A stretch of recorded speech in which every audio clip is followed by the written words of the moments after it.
Hello hello hello बच्चों, आप सबके लिए मैंने लाया है नया चैप्टर रिवीजन, जिसमें हमारे पास कौन सा चैप्टर है, हेरिडिटी। तो आज इसी अंदाज में इस चैप्टर को हम बनाएंगे और पूरा चैप्टर को पढ़ाएंगे और साथ ही साथ अच्छे से कंप्लीट करेंगे। और इसमें कुछ क्वेश्चन करने वाले हम, बढ़िया बढ़िया क्वेश्चन। चलो आओ शुरू करते हैं, देखते हैं इसके अंदर वन शॉट में। उसके बाद हम देखते हैं हेरिडिटी क्या है। देखो हेरिडिटी हमारे पास क्या है, the transmission of character from one generation to next generation. मतलब हेरिडिटी ये कहलाता है कि जो हमारे जो जेनेटिक्स होते हैं, हमारे पेरेंट्स से, मतलब हमारे माँ बाप के जो जेनेटिक्स होते हैं वो बच्चे के अंदर क्या होता है, ट्रांसफर होता है। यही हमारे पास क्या कहलाता है, हेरिडिटी। ठीक है।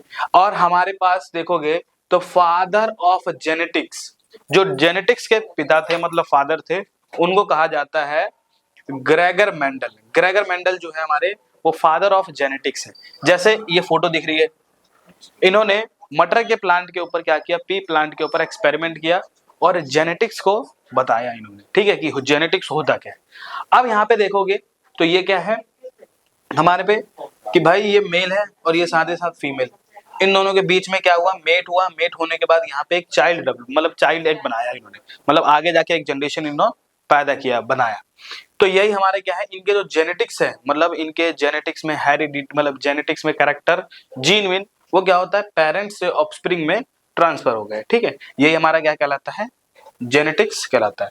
अब जेनेटिक्स होता क्या है ये जान लेते हैं। जेनेटिक्स होता है हमारा, जेनेटिक्स क्या है, जेनेटिक्स है study of inheritance and variation. Genetics क्या कहलाता है हमारे, कि हम पढ़ाई करते हैं किसके बारे में, इनहेरिटेंस एंड वेरिएशन। किसके बारे में, इनहेरिटेंस एंड वेरिएशन के बारे में। ठीक है, तो ये हमारा जेनेटिक्स कहलाता है। तो समझ में आ गया बात बच्चों। और कमेंट में देखते हैं कि क्या है क्या है क्या है। एक कमेंट में एक बच्चा कह रहा है कि सर आपसे तो बहुत ज्यादा प्यार है, क्या मेरा डीएनए आपके साथ मैच करता है? भाई तुम्हारा डीएनए मेरे साथ कैसे मैच कर जाएगा? मैच उससे करेगा ना कि जैसे आपके जो पेरेंट है, वो बच्चे के अंदर जो जेनेटिक्स गया है वो सिमिलर होगा, सेम होगा। मैं तुम्हारा पिता थोड़ी हूं। तो फालतू के सवाल कमेंट में करते रहते हैं। चलो आगे देखते हैं, आगे क्या है। आगे हमारे पास जो डीएनए और जीन, डीएनए के बारे में और जीन के बारे में देखो क्या है। डीएनए क्या होता है, जीन क्या होता है हमारा, ये समझो। अब तुम सबने क्या करा होगा, क्लास 9th में चैप्टर पढ़ा होगा जिसका नाम है cell the unit of life. जो चैप्टर है उसका नाम क्या है, सेल। अब सेल का स्ट्रक्चर तो पढ़ा ही होगा कि भाई सेल होता है, सेल के अंदर न्यूक्लियस होते हैं, प्लाज्मा मेम्ब्रेन होती है, ये सारे उसके अंदर क्या होते हैं, चीजें, कंपोनेंट्स होते हैं सेल के। तो सेल के अंदर क्या क्या पाया जाता है देखोगे तो ये रहा एक छोटा सा सेल। ठीक है, हमारे ह्यूमन का। अब सेल के अंदर देखोगे तो एक बड़ा सा ये वाला जो हिस्सा है, ये वाला, इसके बीच में इसका कहा जाता है दिमाग। मतलब जैसे हमारी बॉडी है, बॉडी में क्या होता है, हमारे ब्रेन होता है। जो ब्रेन क्या करता है, पूरे बॉडी को कंट्रोल कर रहा होता है, कि जो भी काम कर रहा हूं, जैसे मैं पढ़ा रहा हूं तो पढ़ा कैसे रहा हूं, कि दिमाग में मैं क्या कर रहा हूं, रिकॉल कर रहा हूं, सोच रहा हूं, थिंकिंग कर रहा हूं। तो ये सारे के सारे कौन हेल्प करता है, हमारे ब्रेन काम करता है। तो ब्रेन, तो सेल का जो पार्ट होता है ब्रेन, उसे क्या कहा जाता है, न्यूक्लियस। और न्यूक्लियस जो हमारा है वो कहाँ पाया जाएगा, सेंटर में, बिल्कुल। तो हमारा जो सेल का जो ब्रेन, मतलब ब्रेन जो होता है उसको कहा जाता है न्यूक्लियस। अब न्यूक्लियस के अंदर क्या होते हैं, ये जो देखोगे एक्स, ये एक्स टाइप का, इसको कहा जाता है हमारे पास क्रोमोसोम। क्रोमोसोम क्या होता है, कि भाई न्यूक्लियस के अंदर पाया जाता है क्या, क्रोमोसोम। अब इस क्रोमोसोम के अंदर भी होते हैं, ब्लड होता है, हमारा डीएनए। और डीएनए का स्ट्रक्चर कुछ ऐसा तो देखा ही होगा कभी कभी, बचपन में कभी न तो कभी देखा ही होगा कि भाई डीएनए होता है, वो कुछ ऐसा टेढ़ा मेढ़ा दिखता है। कैसे दिखता है, ऐसा टेढ़ा मेढ़ा। तो ये डीएनए कहाँ पे पैक होता है, इसके अंदर जो हमारे पास क्रोमोसोम है, इसी के अंदर छोटे छोटे छोटे छोटे छोटे छोटे डीएनए जो होते हैं वो क्रोमोसोम में पैक हो जाते हैं। अब पैक होने से क्या होगा, ये शेप कैसी ले लेते हैं, ये एक्स शेप ले लेते हैं। अब जैसे क्या है, मान लो कि कुछ क्वेश्चन पूछना है कि भाई जो मेल के अंदर है, वो मेल के अंदर क्रोमोसोम कौन सा होता है, तो बताओ, कमेंट में टाइप करके बताओ कि भाई कि मेल के अंदर कौन से क्रोमोसोम पाया जाता है और फीमेल के अंदर कौन से क्रोमोसोम है। अभी हम सब ने रिप्रोडक्शन ही पढ़ा है बीच में, तो रिप्रोडक्शन में पढ़ाया हुआ है कि क्रोमोसोम मेल में क्या होता है और फीमेल में क्या होता है, ये कमेंट में बताओ। तो क्रोमोसोम, क्रोमोसोम के अंदर क्या होते हैं, छोटे छोटे डीएनए होते हैं। डीएनए कैसे दिखता है, ऐसा होता है। तो ये क्रोमोसोम पूरा पैक हो जाएगा, इसमें डीएनए हो जाएगा। अब डीएनए के अंदर हम देखें, अब डीएनए देख ले, क्रोमोसोम के अंदर क्या पाया जाता है, डीएनए। अब डीएनए का एक छोटा सा एक पीस ले लूं, एक छोटा सा टुकड़ा, जैसे यहां से क्या कर दिया, डीएनए को हमने कट कर दिया। डीएनए हमारा ब्लड जो, अब हमने क्या कर दिया, इसको कट कर दिया। अब इस कट कर दिया तो ये छोटा सा पीस है, पीस, इसको कहा जाता है जीन। जीन का, ये जीन्स नहीं है, वो जो जीन्स पहनने वाला है जीन्स नहीं है, ये जीन्स होता है हमारे कौन से, जो डीएनए का एक छोटा सा हमने पीस काट लिया उसे कहा जाता है डीएनए, भले क्या नाम है, जीन। अब ये जीन क्या होगा, हमारे पेरेंट से ऑफस्प्रिंग के अंदर ट्रांसफर होंगे, इसी के अंदर क्या होता है, हमारे कैरेक्टर होते हैं। तो जीन क्या है, जीन है फ्रेगमेंट ऑफ डीएनए, मतलब डीएनए का एक छोटा सा फ्रेगमेंट या छोटा सा पीस, उसे क्या कहलाता है, हमारे पास जीन कहलाता है। और यही जीन क्या होगा, हमारे पेरेंट मतलब माता पिता से बच्चों के अंदर क्या होगा, ट्रांसफर होगा। तभी देखा होगा कि जो माता पिता होता है वो और बच्चे होते हैं, उनके बीच में कुछ ना, जो फेस हो गया या उनका स्ट्रक्चर जो होता है बॉडी का या फेस, थोड़ा सा सिमिलर होता है किससे, पेरेंट से। क्यों, क्योंकि जो उनका जीन होता है, उनके कैरेक्टर क्या हो जाते हैं, बच्चे के अंदर चले जाते हैं। तो मेन कारण क्या होता है सिमिलर दिखने का, वो जीन का ही होता है। अब इस क्रोमोसोम जो होते हैं, क्रोमोसोम, क्रोमोसोम क्या होता है, व्हाट इज क्रोमोसोम। तो क्रोमोसोम क्या है, ये देखो, क्रोमोसोम में क्या होता है, chromosome are the thread like structure in the cell and nucleus that carry genetic information of DNA. अब ये जो हमारा क्रोमोसोम है, ये कैसा होता है, थ्रेड लाइक स्ट्रक्चर होता है। इसके अंदर क्या होते हैं, छोटे छोटे थ्रेड होते हैं, जैसे दिख ही रहा है यहाँ पे कि ऐसा ऐसा थ्रेड जैसे बने होते हैं। और ये क्या होते हैं, दो थ्रेड होते हैं आपस में थोड़े से यूं मुड़े हुए होते हैं। तो ये हमारे पास क्या हो जाएगा, जो थ्रेड है उसे कहा जाता है डीएनए। अब डीएनए, यही थ्रेड मिल जाएंगे छोटे छोटे थ्रेड, थ्रेड मिलते गए तो क्या बना देंगे, ये क्रोमोसोम को बना देंगे। उसके अंदर क्या होगा, जेनेटिक इंफॉर्मेशन होगी, उसका नाम है डीएनए। अब यही जेनेटिक इंफॉर्मेशन, जो जेनेटिक्स जो जीन होगा, वो बच्चे के अंदर ट्रांसफर हो जाएगा। इसलिए माँ और जो बच्चे होते हैं या जो भी पिता होता है वो सेम रहते हैं, सिमिलर होते हैं, इसी के कारण। अब क्या है आगे देखो, अब हमारे पास है जेनेटिक वेरिएशन।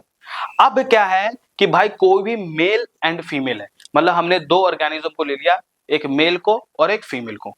अब दोनों ने आपस में क्या किया, मीटिंग किया, मेट किया। अब जो फीमेल है वो क्या देगी, ओवा, अपनी एग देगी, और जो मेल है, मेल क्या देगा, स्पर्म देगा। अब स्पर्म और जो एग है वो मिलेंगे और फर्टिलाइजेशन होने के बाद क्या बनेगा, बच्चा बनेगा। तो जो बच्चा बनेगा वो 100% क्या होगा, अपने बाप के ऊपर नहीं जाएगा और 100% अपनी माँ के जैसा बिल्कुल नहीं दिखेगा। अब जैसा क्या है कि जैसे मान लो कि आपको ऑरेंज कलर बनाना है। ऑरेंज कलर कैसे बनता है कि आप रेड कलर और येलो कलर, एक रेड कलर लोगे और एक येलो कलर लोगे, दोनों को मिक्स कर दोगे तो जो बच्चा बनेगा, मतलब आगे जाके जो कलर बनेगा थर्ड कलर, वो कौन सा बन जाएगा, ऑरेंज।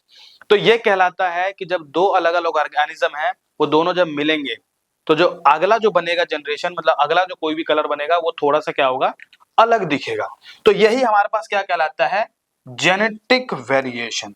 जेनेटिक वेरिएशन क्या है कि उस बच्चे के अंदर कितना चेंज आया पेरेंट के और बच्चे के बीच में, तो वही हमारे पास क्या कहलाता है, जेनेटिक वेरिएशन कहलाता है। तो ये क्या है देखो, degree of differences from parent to offspring is known as variation. Variation ये कहलाता है कि भाई कितने डिग्री का चेंज आया पेरेंट से ऑफस्प्रिंग में, तो ये क्या कहलाता है हमारे पास, जेनेटिक वेरिएशन कहलाता है। ये होगा हमारे पास किस पे, जेनेटिक वेरिएशन। आगे बात करते हैं कि भाई अब जैसे आगे क्या है कि जो हमारे फादर ऑफ जेनेटिक्स थे, फादर ऑफ जेनेटिक्स कौन थे, हमारे मेंडल साहब। अब फादर ऑफ जेनेटिक्स में कि मेंडल ने कुछ एक्सपेरिमेंट किया, किसके ऊपर, पी प्लांट के ऊपर किया, किस पे, पी प्लांट। अब जो मेंडल जो था वो पी प्लांट पे एक्सपेरिमेंट ही क्यों किया, उन्होंने कोई दूसरा प्लांट क्यों नहीं चूज किया, या उसने लिविंग ऑर्गेनिज्म का क्यों यूज नहीं किया, ये बहुत पूछा जाता है कि वाई पी, कि उसने पी के ऊपर ही क्यों एक्सपेरिमेंट किया। तो पहले क्या है, मान लो कि भाई जो मेंडल है, ग्रेगर मेंडल, वो एनिमल मतलब जो क्या बोलते हैं हमारे ह्यूमन बीइंग के ऊपर करे एक्सपेरिमेंट, वो देखता जेनेटिक के बारे में स्टडी करता। तो जो ह्यूमन बीइंग होते हैं उनकी जो एज होती है, जो नेक्स्ट जनरेशन आएगी वो कितने साल बाद आएगी, एक बंदे की लगभग हम मान लेते हैं 60 से 70 साल होगा, और जो नेक्स्ट जनरेशन होगा उसमें भी 60-70 होंगे, तो टोटल कितने साल हो गए, 140 या 120 ले लो, 120 साल तक होगा नेक्स्ट जनरेशन के लिए आएगी। अब यह क्या है कि जो मेंडल है वो मेंडल कितने साल तक जिंदा रहेंगे, लगभग 80 तक रहेंगे, मान लो 80-60। तो वो क्या करेंगे कि मान लो ह्यूमन बीइंग के ऊपर एक्सपेरिमेंट करते हैं मेंडल, तो वो अच्छी तरीके से जेनेटिक्स की स्टडी नहीं कर पाएंगे किसके ऊपर, ह्यूमन के ऊपर। क्यों? क्योंकि वो आगे नेक्स्ट जनरेशन को देख ही नहीं पाएंगे कि भाई उसके अंदर कितना चेंज आ रहा है, क्या चेंज आ रहा है। तो उन्होंने क्या यूज किया, पी प्लांट का यूज किया।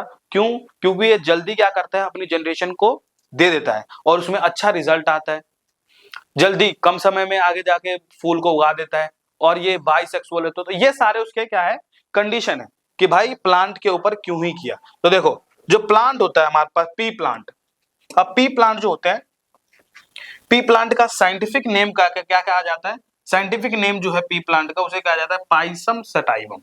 पाइसम सटाइवम क्या है कि पी प्लांट का साइंटिफिक नेम ये कहलाता है पाइसम सटाइवम। अब वाई पी के ऊपर ही क्यों किया, देखो अब जो पी प्लांट होता है इजिली कल्टीवेट किया जाता है, क्या किया जाता है, इजिली कल्टीवेट, मतलब इसको इजिली उगाया जा सकता है, घर के बाहर भी उगाया जा सकता है। एक थोड़ा सा छोटा सा पॉट क्या लो, फ्लावर पॉट ले लो, उसमें मटर का बीज डाल दो, आराम से हो जाएगा, उग जाएगा, ठीक है, इजिली कल्टीवेट किया जाता है। और साथ ही साथ सेल्फ पॉलिनेशन भी होता है, और इसके पास सेल्फ पॉलिनेशन मतलब उसी का पॉलन ग्रेन लेंगे उसी के ऊपर ट्रांसफर कर देंगे, तो सेल्फ पॉलिनेटेड होता है। और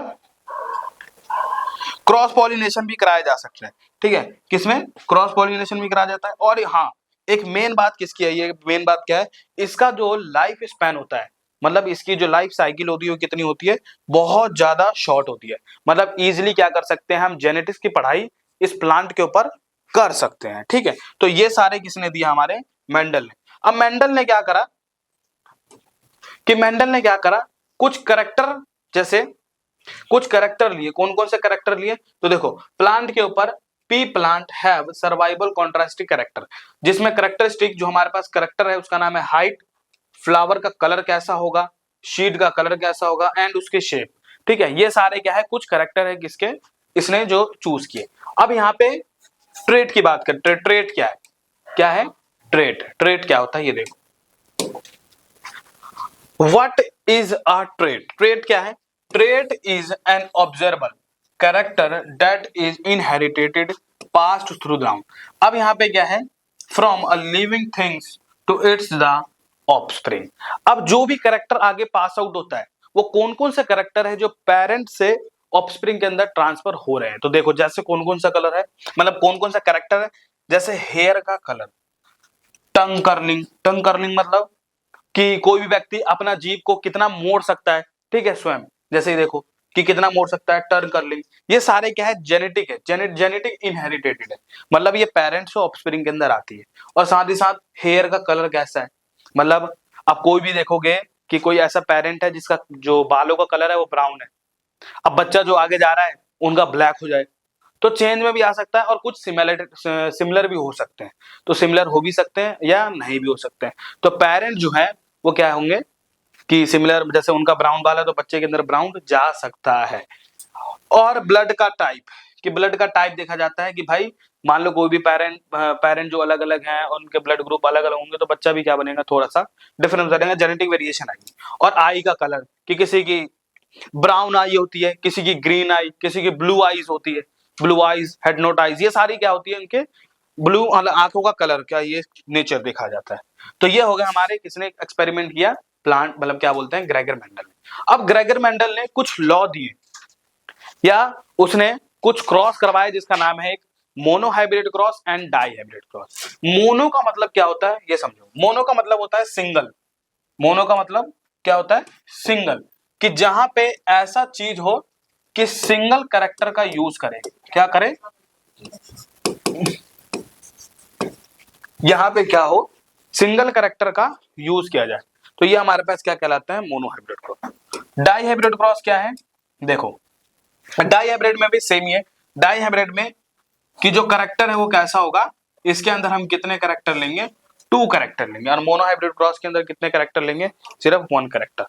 अब मोनो हाइब्रिड क्रॉस में क्या है बताया उन्होंने कि a cross that focus on one pair of contrasting trait in a referred to as monohybrid cross and resulting in a ratio of कितना रेशियो आया देखा गया तो 3:1 is known as monohybrid cross. monohybrid cross में कितना ratio देखा गया 3:1 देखा गया क्या बोलते हैं रिजल्ट में. ठीक है, तो मोनोहाइब्रिड क्रॉस में रेशियो ये पूछा जाएगा कितना है 3:1. लेकिन डाई हाइब्रिड में देखोगे तो उन्होंने क्या करा कि a cross that involve in two pair, मतलब इसमें दो अलग अलग कैरेक्टर लिए contrasting character trait is terms as a dihybrid cross and itself yield क्या है इट यील्ड अ इतना आया रेशियो कितना है 9331 ratio which is known as the dihybrid cross.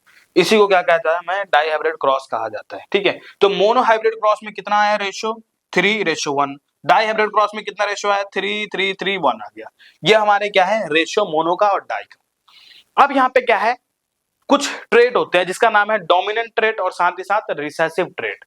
Dominant का मतलब कि अपने आप को ये डोमिनेंस दिखा रहा है, मतलब अपने आप को एक्सप्रेस करके दिखा रहा है, अपने आप को डोमिनेंट दिखा रहा है. मतलब जैसा मान लो कि आप घर में हो और वो संडे का दिन है, आप पापा जी के साथ क्या कर रहे हो मैच देख रहे हो. अब मैच देख रहे हो तो पापा जी का मन है कि आज मैच चलेगा इंडिया पाकिस्तान का, और आप जो है वो चाह रहे हो कि हम कार्टून देखेंगे. ठीक है, क्या देखेंगे कार्टून देखेंगे. तो आप बताओ कि भाई दोनों में से किसकी बात चलेगी, और उस टीवी के ऊपर कार्टून चलेगा या मैच चलेगा. तो किसकी चलेगी बात तो पापा जी की चलेगी. मेन ऑब्वियस सी बात है भाई पापा जी की चलेगी.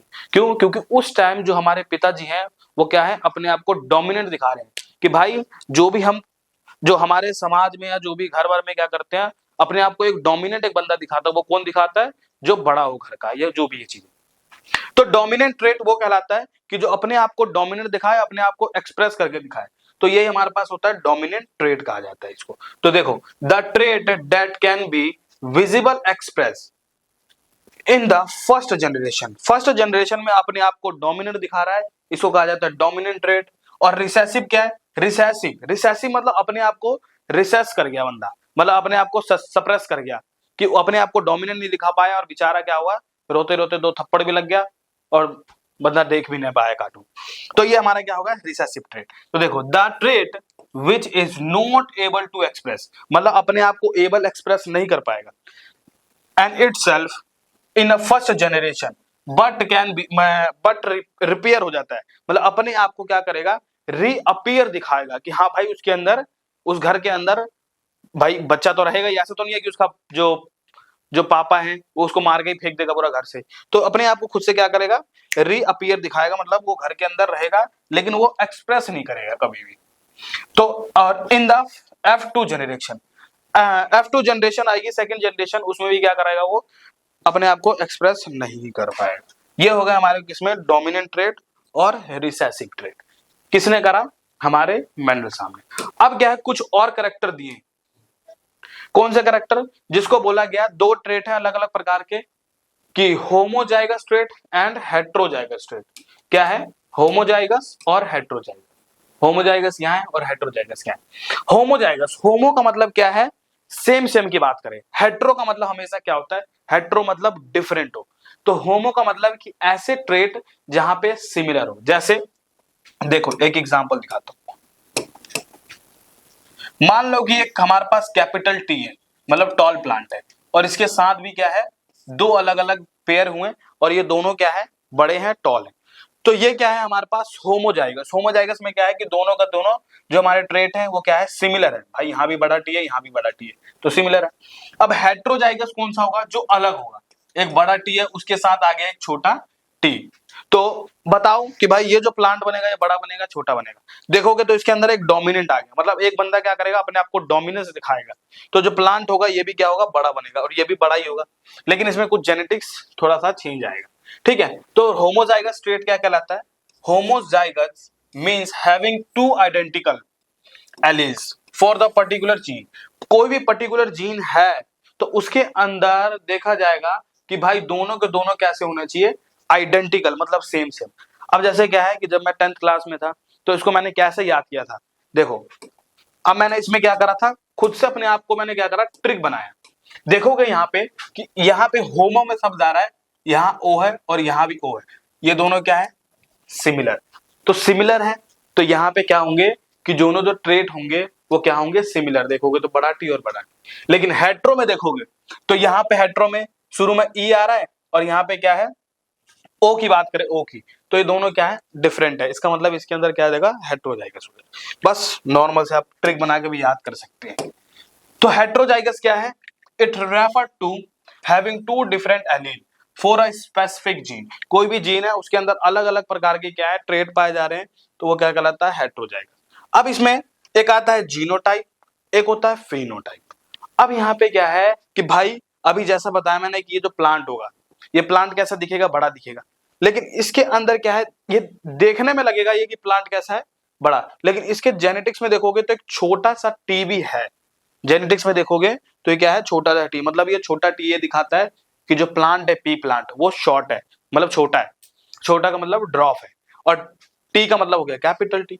तो जीनोटाइप क्या कहलाता है, जीनोटाइप देखो, द जेनेटिक क्या नाम है, genetic is receive from the person like whether they are the entirely tall and makes the tall of trade. अब जो हमारा जीनोटाइप है वो जीनोटाइप ये बताता है कि हमारे जेनेटिक्स के अंदर कोई भी प्लांट है उसने क्या जेनेटिक्स लिए हैं। और फिनोटाइप क्या कहलाता है कि हम ऊपर ऊपर से देख के बता देंगे कि भाई प्लांट वो बड़ा है या वो छोटा है। तो हेरिडिटी के कुछ क्वेश्चन को देख लेते हैं कि इंपॉर्टेंट क्वेश्चन कौन से हैं इसमें। तो देखो, तो पहला क्वेश्चन है हमारे पास, who is known as the father of genetics. हमारे फादर ऑफ जेनेटिक्स जो है, जो जेनेटिक्स की जो नींव रखी, उन्होंने जो बताया जेनेटिक्स होता क्या है, तो उन्होंने किसने बताया, हमारे सर ग्रेगर मेंडल ने बताया, जो मटर के ऊपर, पी प्लांट के ऊपर एक्सपेरिमेंट किए उन्होंने। तो वही हमारे कौन से फादर ऑफ जेनेटिक्स, मेंडल ही। अगला क्वेश्चन है हमारा, which scientist proposed the theory of evolution. Theory of evolution किसने दिया, हमारे थ्योरी ऑफ एवोल्यूशन जो दिया हमारा, उनका नाम है सर डार्विन साहब, जिसको बोलते हैं चार्ल्स डार्विन। इन्होंने ही थ्योरी ऑफ एवोल्यूशन दिया। जैसा कि क्लास 10th के अंदर जो हेरिडिटी चैप्टर है, पहले के टाइम पे जो कुछ हमारे टाइम पे आता था कि हेरिडिटी एंड एवोल्यूशन, एवोल्यूशन भी चैप्टर हमारे सिलेबस में जुड़ा हुआ था। लेकिन अब क्या है, वो जो एवोल्यूशन है वो सिलेबस में कटा हुआ है। तो बस आप एक क्वेश्चन याद रखो कि थ्योरी ऑफ एवोल्यूशन की खोज किसने की, सर चार्ल्स डार्विन, जिसका नाम था डार्विन। ठीक है, ये हमारे क्वेश्चन। अगला क्वेश्चन है, देखो, the number of chromosome in human gametes. हमारे ह्यूमन गैमीट जो होते हैं, और गैमीट कितने टाइप्स के हो सकते हैं, कौन से, दो अलग अलग टाइप के हो सकते हैं। पहला हमारा होगा स्पर्म और दूसरा फीमेल के अंदर एग, जिसको ओवा भी कहते हैं। तो स्पर्म और एग के अंदर कितने क्रोमोसोम होंगे, तो वहां पे देखा जाएगा 23 क्रोमोसोम। अगला देखो question, the total number of chromosome in human body cell. Body जो सेल होता है उसके अंदर कितने क्रोमोसोम पाए जा सकते हैं, तो उसके अंदर पाए जाते हैं 46 क्रोमोसोम। कितने पाए जाएंगे, 46 क्रोमोसोम। ये हो गया हमारे क्रोमोसोम की बात। अगला क्वेश्चन है, the ratio obtained in monohybrid cross. Monohybrid cross में जब उन्होंने सिंगल एक्सपेरिमेंट किया तो मोनोहाइब्रिड क्रॉस में क्या आया, क्या, कौन सा मोनोहाइब्रिड क्रॉस रेशियो, वो भी फिनोटाइपिक रेशियो, फिनोटाइप, कि उसके अंदर फिनोटाइप क्या आया था उनका, तो 3:1 देखने को मिला था किसमें, मोनोहाइब्रिड क्रॉस के अंदर फिनोटाइपिक रेशियो, जो ऊपर ऊपर देख के 3 टॉल प्लांट थे और सेकंड जनरेशन में एक जो था वो ड्रॉप प्लांट था। अगला क्वेश्चन है, the ratio obtained in the dihybrid cross. Dihybrid cross में कितना रेशियो देखने को मिला था, फिनोटाइपिक रेशियो 9:3:1 रेशियो, 9:3:1 रेशियो देखने को मिला। ये हमारा किसमें है, डाइहाइब्रिड क्रॉस। अब अगला है genotypic, the ratio of genotype in monohybrid cross. Monohybrid cross में जीनोटाइप कितना था, अब यहां देखोगे कि 3:1 तो था नहीं भाई, 3:1 तो फिनोटाइपिक रेशियो था। फिजिकल अपीयरेंस आ रही थी उसके अंदर 3 बड़े थे और एक छोटा था, और यहाँ पे थोड़ा सा मिस प्रिंट हुआ है। तो हमारा जो आंसर होगा वो कौन सा होगा, हमारा बी। और बी में क्या देखने को मिला था, 1:2:1, 1:1 ये देखने को मिला कि भाई एक अलग थे, दो सेम थे, एक अलग था। तो ये जीनोटाइपिक था मोनोहाइब्रिड क्रॉस में। अब क्या है, द रेशियो ऑफ फिनोटाइपिक इन, किसमें, फिनोटाइप बताना है किसके अंदर, डाई हाइब्रिड क्रॉस, किसके अंदर, डाई हाइब्रिड। डाई हाइब्रिड के अंदर फिनोटाइपिक रेशियो क्या देखने को मिला, वो देखो बताओ इसके अंदर। अब फिनोटाइप में कि डाई हाइब्रिड में फिनोटाइप तो यही था, सेम ही 9331, बस कोई बड़ी बात तो है नहीं। अब आगे क्वेश्चन देखो। अब यहाँ पे the sex chromosome in female, जो सेक्स क्रोमोसोम होता है फीमेल के अंदर सेक्स क्रोमोसोम क्या होता है, हमारा फीमेल के अंदर होता है एक्स और एक्स। तो हमारा जो अब अगला क्वेश्चन है, the sex chromosome in human male, जो ह्यूमन मेल होता है उसके अंदर कौन से सेक्स क्रोमोसोम होते हैं, एक्स एक्स होता है, एक्स वाई होता है, वाई वाई होता है, या ट्रिपल एक्स होता है। ये जो आंसर हमारा कमेंट में टाइप करो। और हमारा जो चैप्टर है हेरिडिटी के, पूरा हेरिडिटी का वन शॉट कंप्लीट हो गया, और साथ ही साथ कुछ इंपॉर्टेंट क्वेश्चन है वो भी हमने क्या कर दिया, कंप्लीट कर दिया। मिलते हैं नेक्स्ट चैप्टर में। Thank you.